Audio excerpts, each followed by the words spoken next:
कहीं दूर एक दर्जी रहा करता था।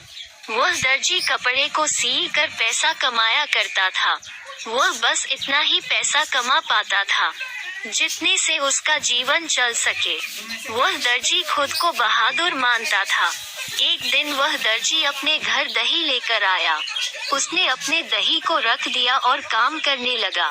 उसने सोचा कि काम खत्म करने के बाद वह मजे से दही खाएगा। कुछ देर के बाद दर्जी का काम खत्म हो गया तो वह अपने दही को खाने की ओर बढ़ा, पर दही में अब तक बहुत सी मक्खी बैठी हुई थी। दर्जी को उन मक्खी पर गुस्सा आ गया। उसने एक कपड़े से मक्खियों को मारा। कपड़े से मारने के कारण 7 मक्खी तुरंत ही जमीन पर गिरकर मर गई। इससे दर्जी बहुत ही खुश हुआ।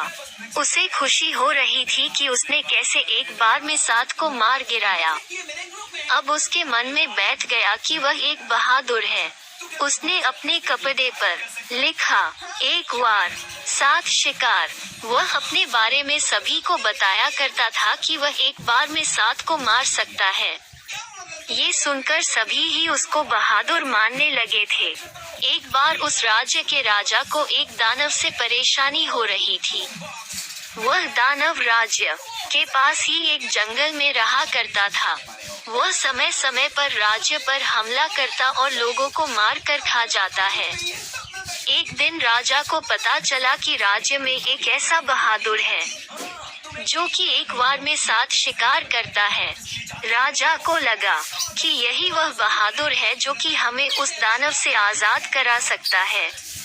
अगले दिन ही राजा से उस बहादुर दर्जी को अपने दरबार में बुलाया। ये खबर सुनकर दर्जी रात भर सो न सका।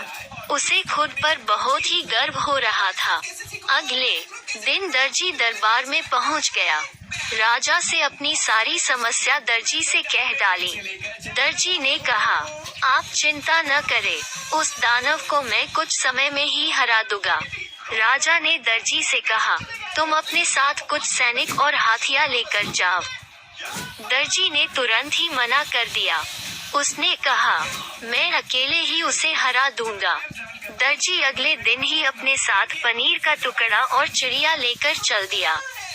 वह दर्जी जब जंगल में पहुंचा तो उसके सामने वह दानव आ खड़ा हुआ। दर्जी ने कहा, मैं तुम्हें मारने आया हुआ, आज मैं तुम्हें मार दूंगा।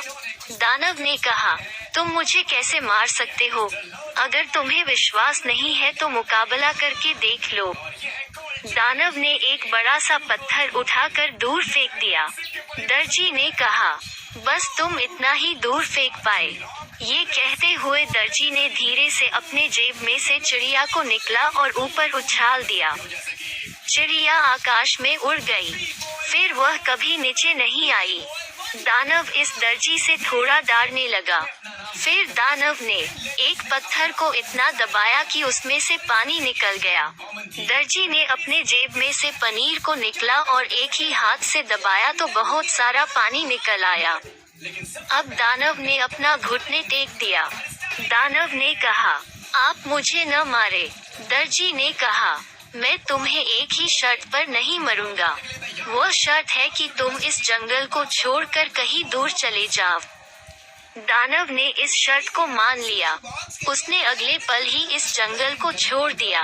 दर्जी ने आकर राजा को यह खबर दिया। राजा इस खबर से बहुत ही खुश हुए। उन्होंने राजकुमारी की शादी इस दर्जी से कर दी। ये कहानी भी